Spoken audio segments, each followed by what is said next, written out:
Morning, Donny Walker here. Wow, it's a fine day today. It's March 31st today. Wow, man, can you believe March has already gone by already?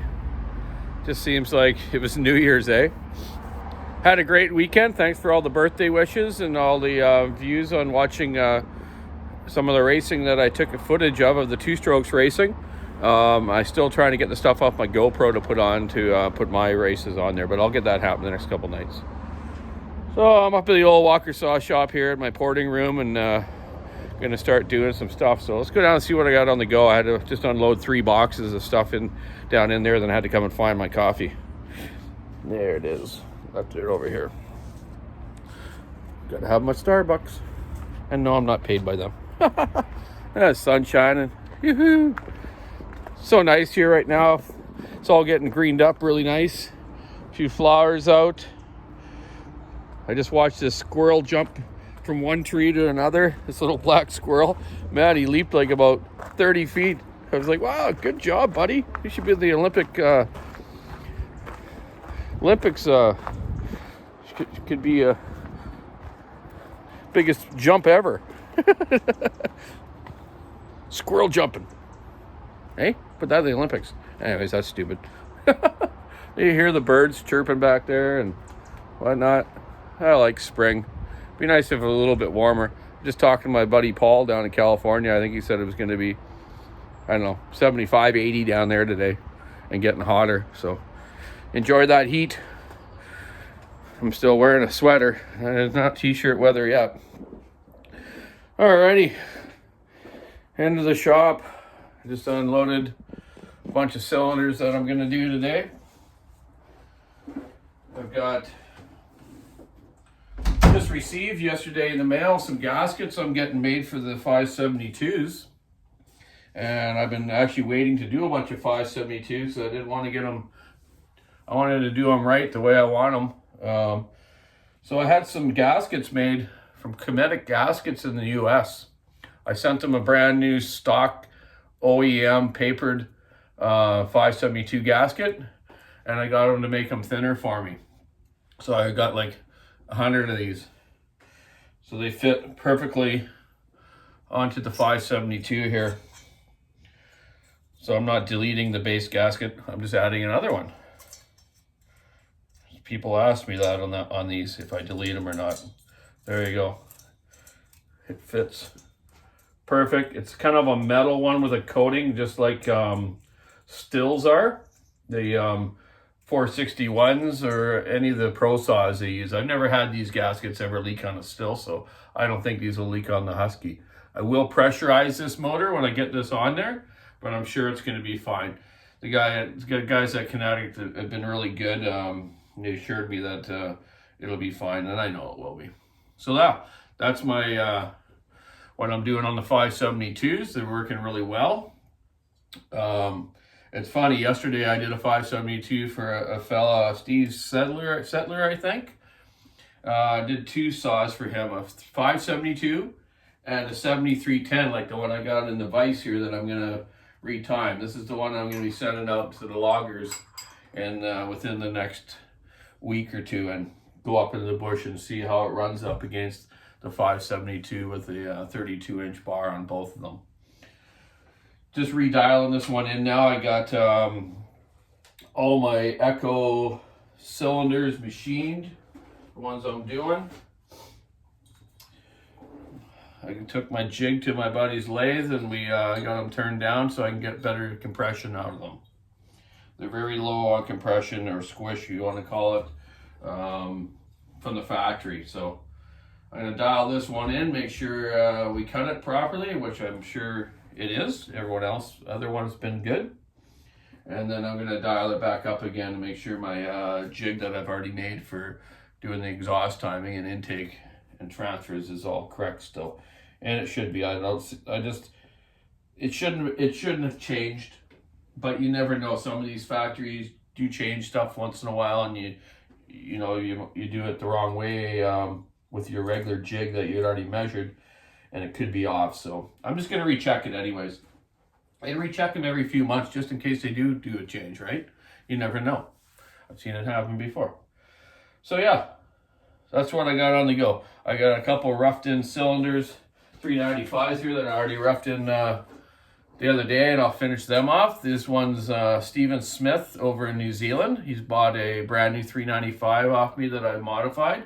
Then I'm modifying him a spare cylinder and muffler. Probably he's going to throw it onto another saw that he has over that way. A lot of guys buy from us from New Zealand and Australia because the saw parts and saws are so much cheaper here.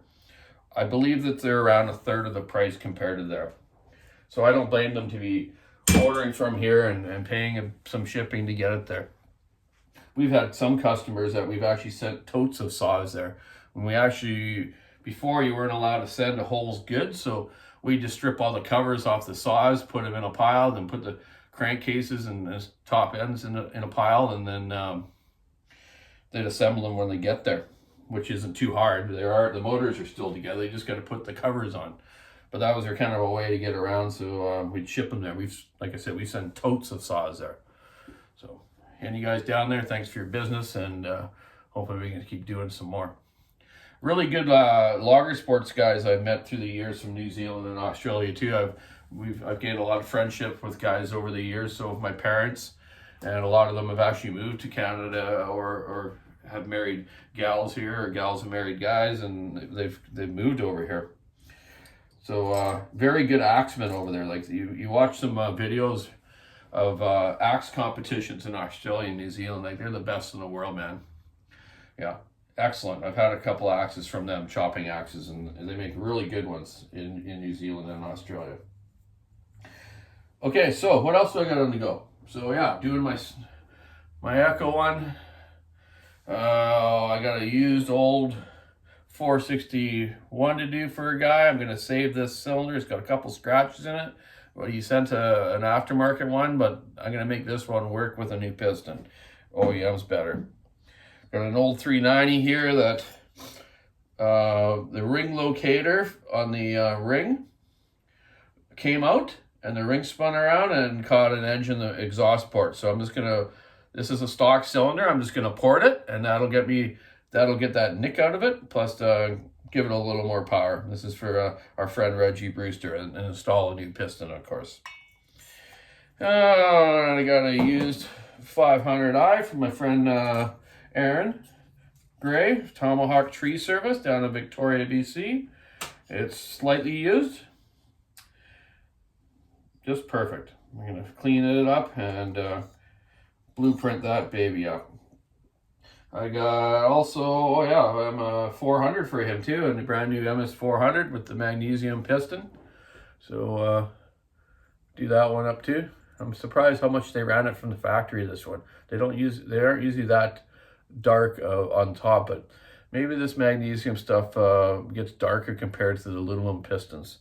And that's something actually right now I could look at. Here's an example of a 500 that has been run from the factory versus the 400. So yeah, it just discolors differently, eh?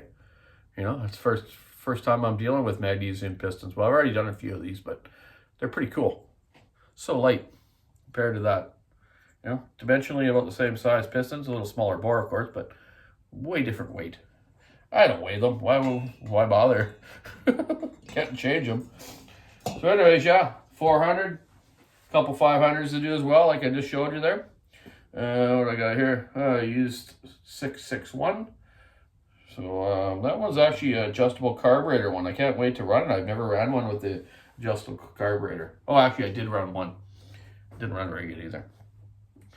So we'll see how this one works. What else do I got on the go? Just busy as usual. Left Sam at the shop there. He's going to rebuild a 461 for a guy and a 200T for Aaron Gray as well, the Tomahawk Tree Service. And just get on with the week. It's almost over already. I just can't believe it's the end of March already. It's just a month just flew right by. But yeah, good weekend of racing. What happened in the racing from my class in the 4-stroke Briggs is the first heat. I think I qualified around 8th out of like 22 or something. My setup was off. I still had the rain setup on, and I didn't switch back to my dry setup with the slicks. So I put my slicks on for time trials and my cart didn't handle as well as it normally does when it's set up with the slicks. Good excuse, eh, Donny?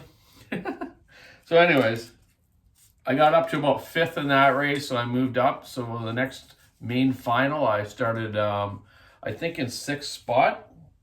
I was working my way up. I was in about 5th, ready to go try to chase another guy down to get into 4th. I really wanted to get a podium finish just because it was my birthday weekend and my daughter was with me and she helped me out a lot. Thanks a lot, Taylor. She's great to have at the track.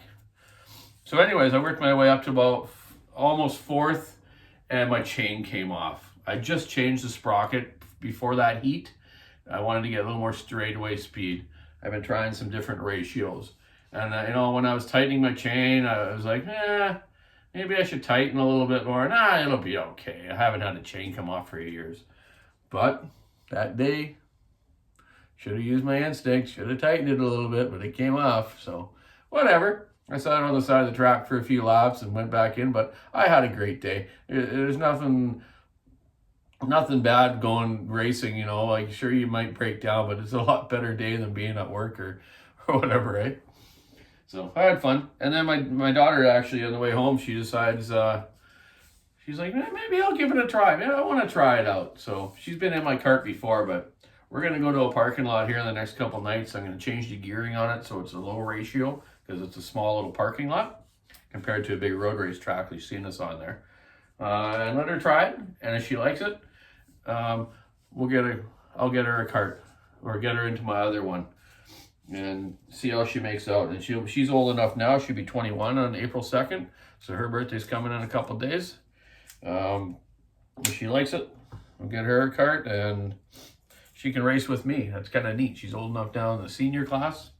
So that'll be fun.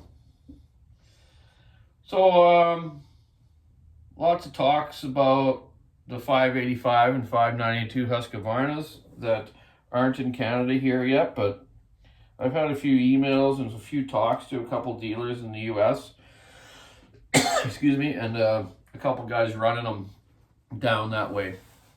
There's been some issues for sure. They've had to take them into the dealerships and had to download them and get the new firmware settings to the saws. So they've done some changes on them.